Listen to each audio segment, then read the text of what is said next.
আল্লাহ পাক বলেন ওয়ালা ইউকাল্লিমুহুমুল্লাহ, আমি আল্লাহ কিয়ামতের দিন ওই লোকটার সাথে কথা বলবো না। ইউকাল্লিমু এটা মুজারে, বর্তমান ভবিষ্যৎ, প্রেজেন্ট ফিউচার। আমি আল্লাহ ওর সাথে কথা বলছি না, বলবো না। ওয়ালা ইউযাক্কিহিম, ওকে আমি পবিত্র করব না। ওয়ালা ইয়ানজুরু ইলাইহিম ইয়াউমাল কিয়ামাহ, এমনকি আমি রহমতের নজর দিকে ওর দিকে কোনোদিন আর তাকাবো না। ঘোষণা দিয়ে দেব যে তুই যে আমার বান্দা ছিলি, তুই যে আমার বান্দি ছিলি, কোন দিন আমার এই কুদরতের জবানে তোর নাম আর উচ্চারণ করব না। আপনার নাম কি? কিয়ামতের দিন যদি আল্লাহ পাক বলেন আযাদ নামে আমার একটা বান্দা দুনিয়ায় ছিল, এই নামটা আমি আর কোনদিন উচ্চারণ করব না, বলবো না যে আযাদ নামে আমার কোনো বান্দা ছিল। আযাদের মতো অসহায় আর কেউ থাকবে? আল্লাহ এই কথাগুলো দিয়েছেন আয়াতে, সূরা আলে ইমরান ৭৭ নম্বর আয়াত। আয়াতটা পড়লে আমি যেন কেমন হয়ে যায়। আল্লাহ রাব্বুল আলামিন আয়াতের ভেতরে ১২ প্রকার মানুষের নাম দিয়েছেন। এই দুনিয়াতে এই ১২ প্রকার মানুষকে আল্লাহ কিয়ামতের দিন ৪টা জিনিস থেকে চিরবঞ্চিত করে দেবে। ১ নম্বরে আখিরাতে তাদের কোনো অংশ নেই। ২ নম্বরে আল্লাহ কথা বলবেন না। ৩ নম্বরে আল্লাহ তাকাবেন না। ৪ নম্বরে আল্লাহ পাক তার পবিত্র করবেন না। এতটুকু না, পরের শব্দটা আরো মারাত্মক, ওয়ালাহুম আযাবুন আলীম, তার জন্য যন্ত্রণাদায়ক একটা আযাবের ব্যবস্থা করে রাখলাম। এই আযাবের বর্ণনা আমি তাফসীরে দেখছিলাম দুইটা। প্রথম আযাবই শুরু হবে চামড়ার উপর দিয়ে। কুল্লামা নাকিজাত জুলুদুহুম বাদদালনাহুম জুলুদান গায়রাহা লিয়াযুকুল আযাব। আল্লাহ পাক বলেন তার চামড়া আমি প্রতিনিয়ত পাল্টাতেই থাকবো, খালি বদল করব। চামড়া পুড়ে শেষ হয়ে যাবে, আবার নতুন চামড়া লাগিয়ে দেব, আবার পুড়ে আবার লাগাবো। সাহাবীরা বলেন হুজুরের চামড়া এত বড়, বারবার পাল্টানোর দরকার কি? বিশ্বনবী বলেন সাহাবীরা এর চামড়াগুলো পাল্টানোর কারণে শাস্তির তীব্রতা টের পাবে। চামড়া একবার পুড়ে যাক কোনো জায়গায়, ওটা ভালো হতে কতদিন লাগে দেখেন। আবার পুড়ে যাবে যদি ওই জায়গায়, ওটা ভালো হতে আবার ডবল দিন লাগবে। এটা যদি ৩ মাস লাগে, ওইটা লাগবে ৬ মাস। আবার যদি ওই জায়গায় পুড়ে যায়, ওটা ভালো হতে লাগবে প্রায় ১ বছর। কারণ এই তো চামড়ার একটা পল্ল আছে, ওই জায়গায় যদি বারবার পুড়ে যায়। এই যে রিমান্ডে এই প্লাস দিয়ে যে চামড়াগুলো টেনে টেনে তোলে, আমি দেখেছি এই চামড়া তোলার পরে এটা ভালো হতে সব চাইতে বেশি সময় লেগে যায়। কারণ আবার দেখবেন কিছুদিন পরে যদি আর একটা মামলায় পড়ে, আবার যদি ১০ দিন রিমান্ড দেয়, ওই জায়গায় ধরে টান দেবে। আমি একটা এডিসি পেয়েছিলাম, ডিসি, ওর নাম মশিউর রহমান। এত বড় শয়তান, যদি ১০টা মামলা কারো থাকে, প্রতিটি মামলায় ১০ দিন করে রিমান্ড, তাহলে কতদিন হয়? ১০০ দিন। আর ওই শয়তানের হাতে যদি পড়েন আপনি, ওদের চামড়া তুলেছিল প্রথমে মনে করেন এই জায়গায়, পরের রিমান্ডে যদি আবার পড়ে, আপনাকে দেখে বলবে কোন জায়গায় চামড়া তুলেছিলাম দেখি। আপনি যেই দেখাবেন এখানে, আপনি তো ভালো মনে করে দেখাবেন, ও প্লাস দিয়ে আবার ওই জায়গা থেকে তুলবে। পিটাতে পিটাতে শরীরে ঘাম ঝরে গেলে তখন বলতো এবার আমার এসকো এসেছে, তার মানে এবার আমি মারতে শুরু করব।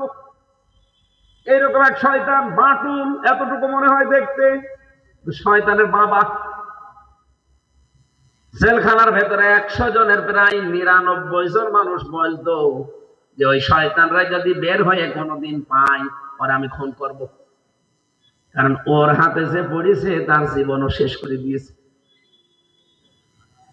জাহান্নামের প্রথম শাস্তির ধরন আল্লাহ এটা দিলেন যে চামড়া তোলা হবে শুধু। আগে চামড়া খসে যাবে, আবার লাগাবো, আবার খসবে, আবার লাগাবো। দ্বিতীয় নম্বর কি?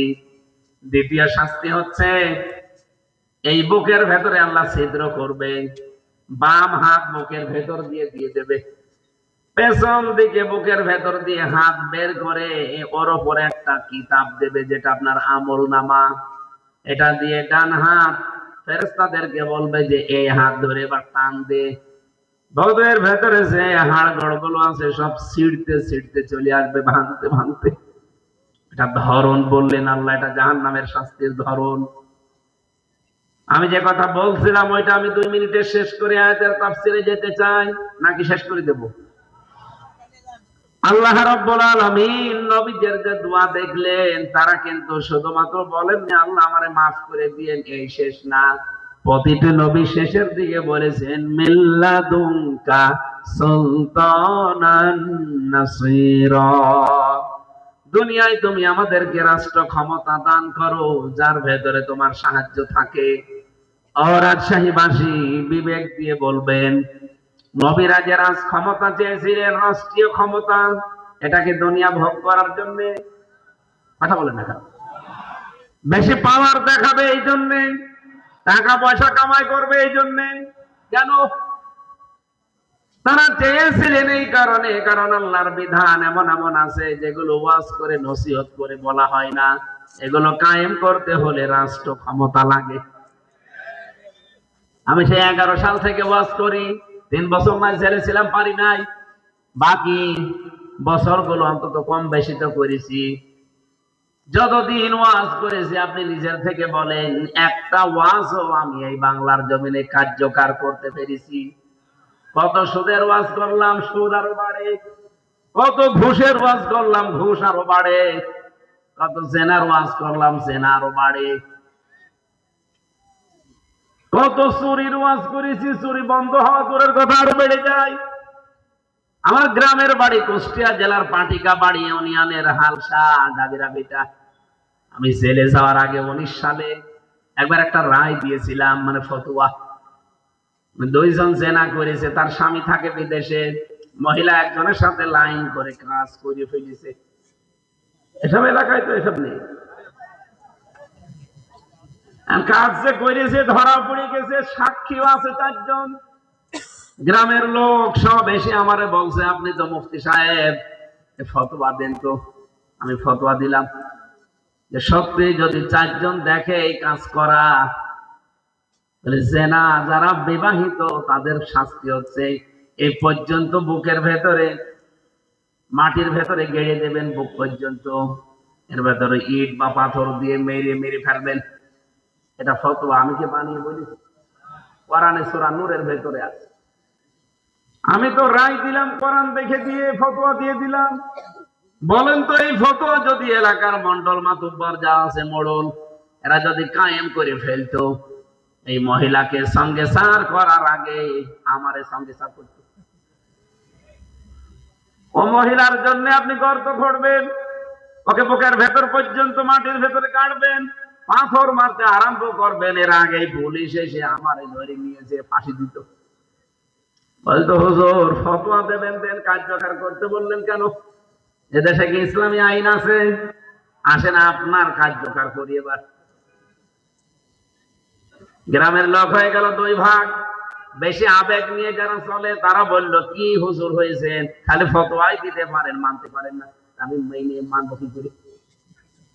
3 বছর জেল থেকে বাড়ি গেলাম, তারপরও দেখছি ওই 2 দল। একদল দেখা করতে এসেছে, সেই দল ওই মহিলার পক্ষে, আর যেই দল ওর বিপক্ষে তারা বলছে না ও হুজুর আমরা মানি না, খালি ওয়াজই করে, কিছুই করতে পারে না।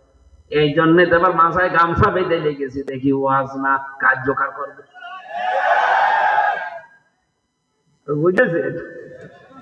রাজনীতিতে আমি ছিলাম না, আমি বুঝতাম মনে হয় লাইন। সত্যি এবার কোরআন সামনে নিয়ে বলছি, এ রাস্তায় আসার কারণে এই আমার রাগ হয়ে গেছে। যে বললো কি যে সারা জীবন খালি ওয়াজই করলাম, ফতোয়াই দিলাম, কার্যকর করতে পারি না, এবার দেখাবো।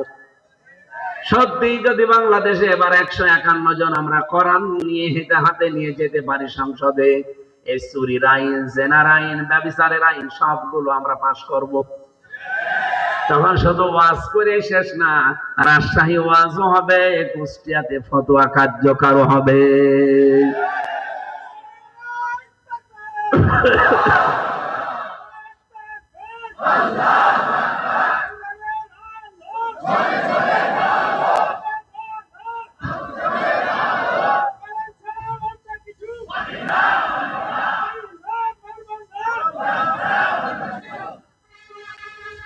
আলহামদুলিল্লাহ।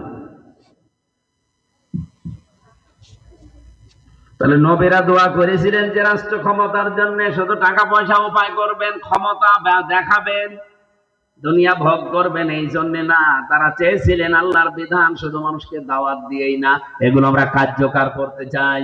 আল্লাহর কসম, আমি যে জামাত ইসলাম করি, আমি ওপেন বলছি, আমি এইটা চাই।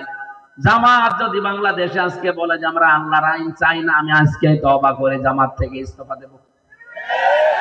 বাংলাদেশে বিএনপি যদি আজকে ঘোষণা দেয় যে আমরা সংসদে গেলে কোরআনের আইন পাশ করব 500টা, আজকে বিএনপি করব। তারা তো বলে না, তারা বলে আমরা শরিয়া আইনই বিশ্বাস করি না, এই জন্য তো ঝামেলা। তারা যদি বলতো যে সত্যি আমরাও সংসদে গেলে কোরআনের আইন 500টা আইন আছে, 500টায় আমরা এই মুসলিম দেশে কার্যকর করব, আমি কালকে থেকে সবাইকে বলতাম ধানের শীষে ভোট দিন। আমি দাঁড়িপাল্লায় ভোট দিতে বলি এই কারণে, কারণ তারা কমিটমেন্ট দিয়েছে আমরা সংসদে গেলে কোরআনের আইন পাশ করব। আমি জামাতের পক্ষে না, চরমনার পক্ষে না, মামুনুল হকের পক্ষে না, আমি কোরআনের পক্ষে। যেই কোরআনের পক্ষে আসবে আমি তার পক্ষে ওয়াজ করব।